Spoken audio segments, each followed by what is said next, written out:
This is absolutely devastating, as a brutal injury update is the last thing Vikings fans want to hear, confirming worst case scenario following yesterday's first preseason game, leading us begging and pleading for the Vikings to make a very specific signing. We're going to break down all that in this episode of Vikings Digest, but first, if you're enjoying this Vikings content and you want to stay up to date, make sure to hit that subscribe button and the bell icon so you don't miss any of the updates as they drop. With that, let's hop into the first topic of the day, which is a devastating injury update. So if you guys were watching yesterday's preseason game, you saw that on his first snap of action, Rondale Moore with the ball was tackled with we'll call it a hip drop tackle, and then was carted off the field. With Kevin O'Connell speaking after the game yesterday, saying it looks like Rondale Moore does have a pretty significant left knee injury.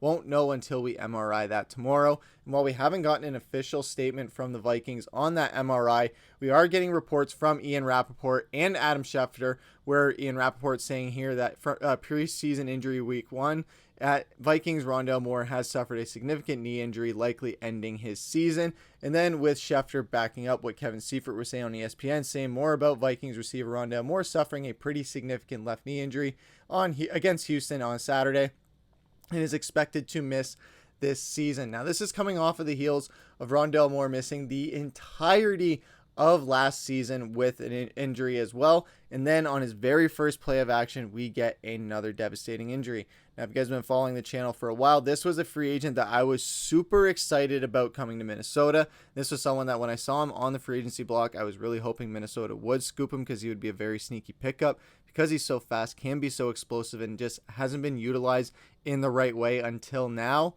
And it sucks to see this happen. It really does suck, no matter what, and whatever player is hurt. It sucks seeing either way, whether it's for the Vikings or for the Ravens or for the Colts like we saw, or even like the Detroit Lions and the Falcons game when that happened. It was just terrible to see. So you want to see players be healthy, especially with Rondale Moore, because he had so much potential with this Vikings offense. It just was devastating to see a player that was on a 1-year contract who is now going to have to go back into free agency after being in a place where he thought he could just break out and have a great season with Minnesota. It sucks to see it end like that. And then Kevin O'Connell also speaking on it, saying that is heartbreaking. Anybody at the ballpark today could feel the emotion. It's one of the most painful things for me as a head coach when I feel the emotion. I make a life out of trying to leave others better than I found them. And in that situation, there's really nothing I can do, which is the worst feeling as a head coach. So you just console him and make sure he knows he's not going to be alone. And then you saw all of his teammates come out. He's tremendously loved and supported by those guys and all of us. It's hard to even put into words. And it was a pretty scary injury where the tackle was a little bit controversial, potentially a hip drop tackle, where he says, I have to watch the play back before I can truly give an opinion on it, but it was very unfortunate. Seemed like it had a lot of characteristics of that, but I know it is a 3-part process to actually call that on the field. We'll see when we watch the tape. So hip drop tackles are something that the NFL has been looking at for quite some time in the past year or so, where they're just trying to see, okay, is that legal? Is it not? And defenders have been upset about it. Offensive players have been happy with it because it's leading to less injuries. However, it is still happening. It is a tackle that does tend to happen when you can't necessarily control how you're falling or jumping after a guy and things like that. But Rondale Moore not being on the Vikings roster for this season is going to suck, especially when we already saw Jordan Addison get suspended for the first 3 games of the regular season, and then we have this happen in a preseason where we thought we were not going to have any of these crazy big injuries happen. This goes and happens, and it's not like Rondale Moore was just going to be some small depth guy that wasn't going to play be on the practice squad or preseason. This was a guy that we were going to utilize in special teams. We were going to utilize him as a wide receiver 4, potentially a wide receiver 3 at times, with Jordan Addison being suspended. So that was a very big blow to Minnesota that they will not have for the entirety of the season, let alone for those first 3 games without Jordan Addison, which takes us to our second topic of the day, which is sign him right now. So immediately when this happened, I just looked at our Minnesota Vikings depth chart of the wide receivers, and when you see there with Rondale Moore not being there, Jordan Addison being suspended, Justin Jefferson on a hamstring injury, that wide receiver core is looking very frail and very weak. That is not a playoff wide receiver core if you don't have Jefferson and Addison. As much as I love Jalen Naylor and much as I love TJ Hawkinson and Josh Oliver, those guys are not going to get it done. Rookie Ty Felton, he's probably going to be the Rondale Moore spot used on special teams if he can break out throughout this preseason.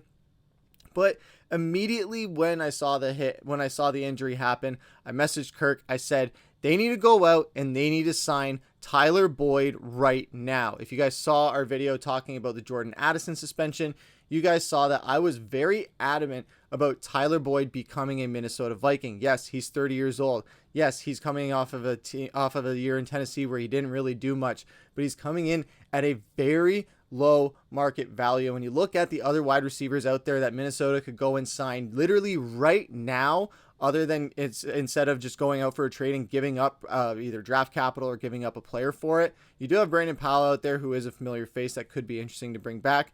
But when you look at the other names on there, Gabe Davis is interesting as well, but he's going to be expensive. When you look at Tyler Boyd, he's just coming off of a $2.4 million contract, and he's only projected to cost about $2.2 million. Minnesota's got about $23.5 million in cap space, so they have more than enough money to make that happen. Now, if you guys saw what I was saying in the last video, I was saying that Tyler Boyd, on an Addison replacement level, bring him in for those first 3 games, he is a perfect wide receiver number 2 to fill in for that. And then when Addison comes back, you drop him down to wide receiver 3, where he can compete with Jalen Nailor in a contract year. That argument still heavily stands, because when you look at what Tyler Boyd can bring, this is a 1,000-yard receiver caliber type of player. He had back-to-back 1,000-yard receiving seasons. Then, of course, with the arrival of Jamar Chase and T. Higgins just exploding, he did take a bit of a back seat. But even with those guys there, he was still able to put up over 500-yard seasons and was still getting a decent amount of catches at that and still scoring touchdowns. He had 5 touchdowns despite 762 yards just a couple seasons ago.